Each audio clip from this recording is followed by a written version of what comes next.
This is the uniqueness of what we're doing, so people would call that a unique selling point, is that the losing sequence creates and predicts that dependent on the member's risk factor, and we call that the losing sequence factor, it predicts 2 horses. And because we're not a gambling application and we don't see the necessity at the present moment to hook up directly with Bet365 or Ladbrokes or William Hills or whoever, this is purely up to the end user. If they want to just do, as Michael has done for 7 years, just see the excitement of the prediction coming through and it being correct, absolutely the member's choice. If at the same time you like a little bit of a gamble and a punt, you can take the predictions from our application and go and place the bet. As I said, the important element for us, and as Dan had mentioned during his presentation, when people should consider investing in an ICO, one of the key things that Dan said, is it technically viable? Well, yes, but we've got 7 years of a prototype that's been running. Subsequent to me first looking into this and starting to analyse the situation, I actually said to Michael, I think what we should do is actually build an alpha version. So an alpha version in software is the very bare bones to see whether we can get it to do 2 basic criteria. The first criteria was to upload all the data from Michael's spreadsheets into a database and build what's known as a schema. So everything sits in nice tables and it's all organised and can be accessed by any programming language. The second criteria for me was to actually see whether we could take a feed from BBC or Bet365 or any data source and let that flow dynamically into the database.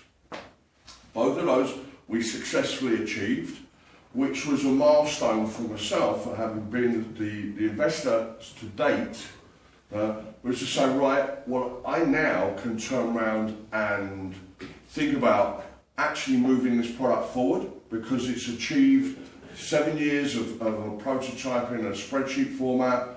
I've built an application, I've seen the automation of that data coming in, and therefore I feel confident enough to move forward.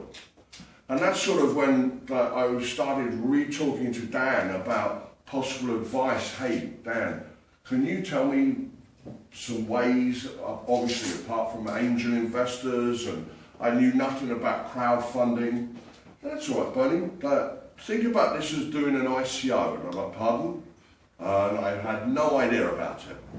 But I needed, after those initial conversations with Dan, I needed to understand basically how a coin offering or using something of that nature could help build the business. So, as I said, the co-founders is myself and Michael. I would run the day-to-day operations of the company. CEO and Michael will take as the chairman and keep a keen eye on the way that the product is developed going forward. And Better Six has engaged a full-stack technical development team at Wisp Studios, headed by Bernard Leigh. And also, I've got some marketing super gurus.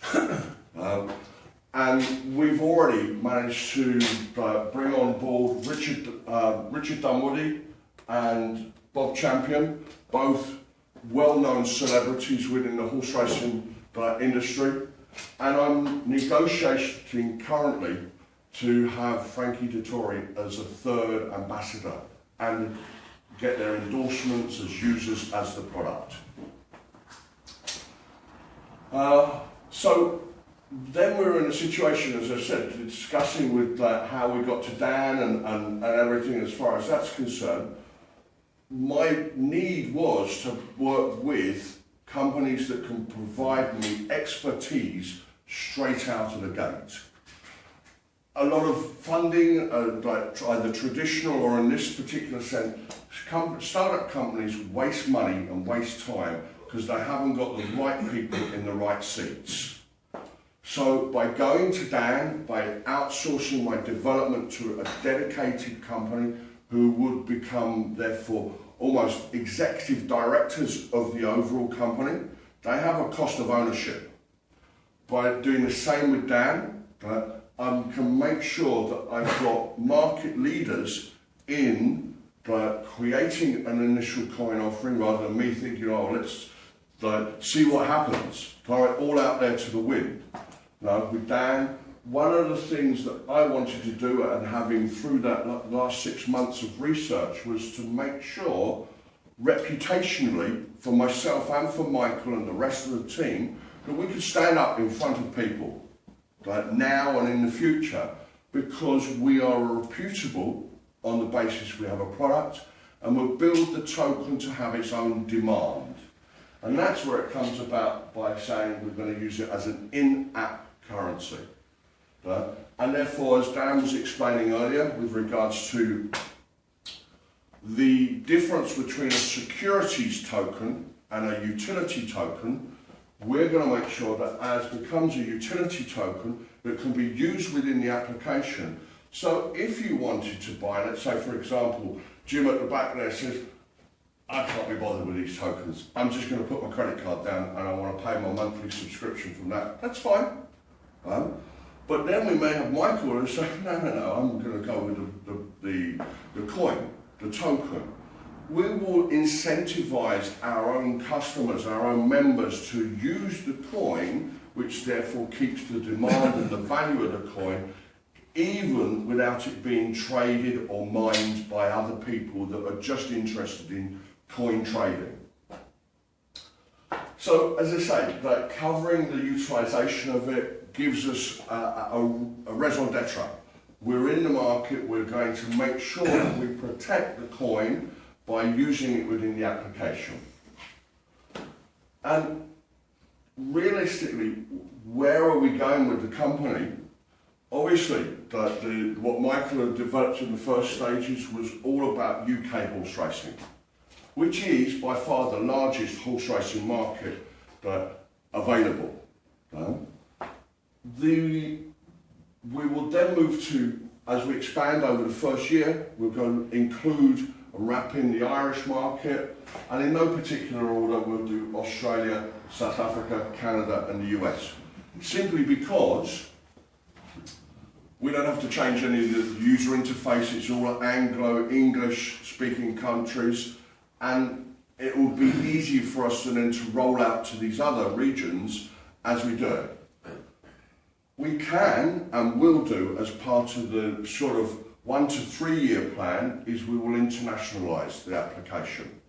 Meaning that the rest of the 62 countries that all have professional horse racing, we can make sure it's in French and Chinese and whatever languages we need to as we expand through the market.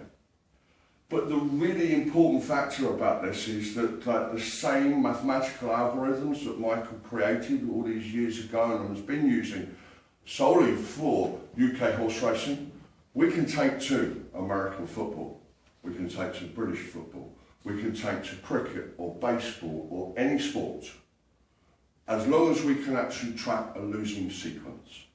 We may, and I'm not saying we won't even consider it, it's still in the back of my mind because of my history of being in investment banking, I'd like to see us being able to do something on the financial predictions as well, on markets or FX or even in the ICO world as well, and coins.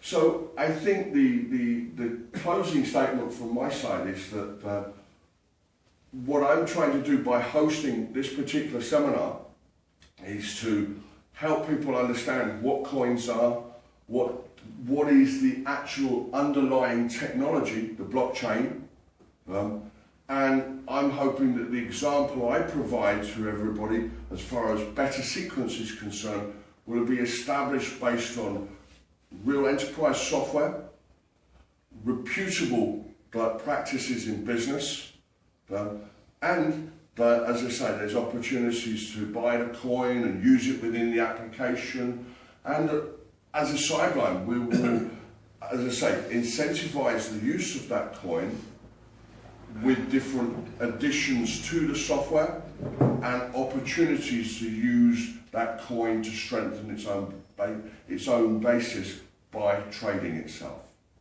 So on that basis, I thank you very much. If there's any questions, I'll happily answer them. I can see some very thirsty faces in the room. So let's go have a glass of wine or a glass of beer, whatever you fancy. Thank you all very much for coming. Thank you.